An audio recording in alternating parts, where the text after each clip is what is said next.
Essula y'e12. Mu mwaka ogw'omusanvu ogwa Yeeku, Yekoyaasi n'atanula okufuga, n'afugira emyaka 40 mu Yerusaalemi, ne nnyina erinnya lye yali Zebbiya ow'e Beeruseba. Yekoyaasi n'akola ebyali mu maaso ga Mukama ebirungi ennaku ze zonna Yekoyaada kabona ze yamuyigirizaamu. Naye ebifo ebigulumivu tebyaggyibwawo, abantu nga bakyawaayo ssaddaaka ne bootereza obubaane ku bifo ebigulumivu. Awo Yekoyaasi n'agamba bakabona nti effeeza zonna ez'ebintu ebitukuzibwa ezireetebwa mu nnyumba ya Mukama eziyitaŋŋana, effeeza ez'abantu buli muntu zaawandiikirwa, n'effeeza zonna omuntu yenna ze yettula okuleeta mu nnyumba ya Mukama, bakabona bazitwale ewaabwe, buli muntu ng'azijja kw'abo b'amanyi. Kale baliziba ebituli by'ennyumba yonna yonna ekituli gye kinaalabikira. Naye olwatuuka mu mwaka ogw'20 ogwa kabaka Yekoyaasi, bakabona nga tebannaziba bituli bya nnyumba. Awo kabaka Yekoyaasi n'ayita Yekoyaada kabona ne bakabona abalala n'abagamba nti, kiki ekibalobera okuziba ebituli by'ennyumba? Kale nno temweyongera kujja ffeeza kw'abo be mumanyi, naye mugisasule olw'ebituli by'ennyumba. Awo bakabona ne bakkiriza obutajja nate ffeeza ku bantu newaakubadde okuziba ebituli by'ennyumba.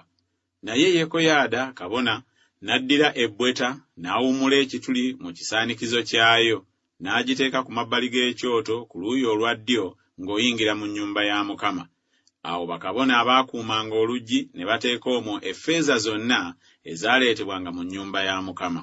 Awo olwatuuka bwe baalaba nga mu bbweta mulimu effeeza nnyingi, omuwandiisi wa kabaka ne kabona asinga obukulu ne bambuka, ne batereka effeeza eyasangibwa mu nnyumba ya Mukama mu nsawo, ne bazibala.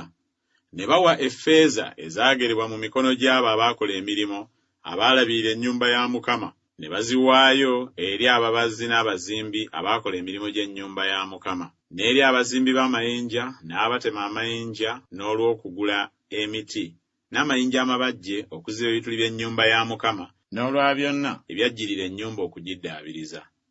Naye ebikompe ebya ffeeza n'ebisalako ebisiiriiza n'ebibya n'amakondeere n'ebintu byonna ebya zaabu oba ebintu ebya ffeeza tebyakolebwa nnyumba ya Mukama, n'effeeza ezaaleetebwa mu nnyumba ya Mukama, kubanga ezo ne baziwa abo abaakola emirimu, era ne baziddaabirizisa ennyumba ya Mukama.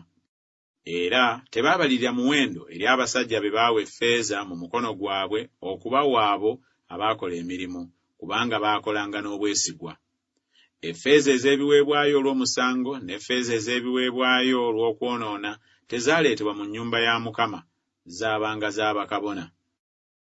Awo Kazayeeri kabaka w'e Busuuli n'ayambuka n'alwana ne Gaasi n'akimenya. Kazayeeri n'asimba amaaso ge okwambuka e Yerusaalemi.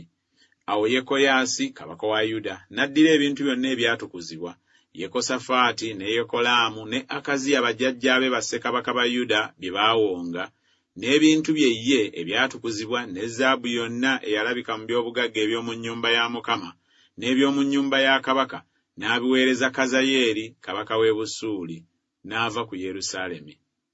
Era ebikolwa ebirala byonna ebya Yowaasi ne byonna bye yakola tebyawandiikibwa mu kitabo eky'ebyomu mirembe gya bassekabaka ba Yuda?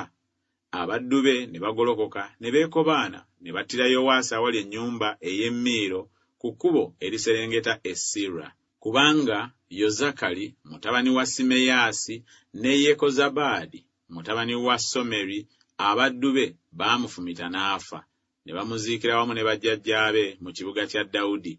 Amaziya mutabani we n'afuga mu kifo kye.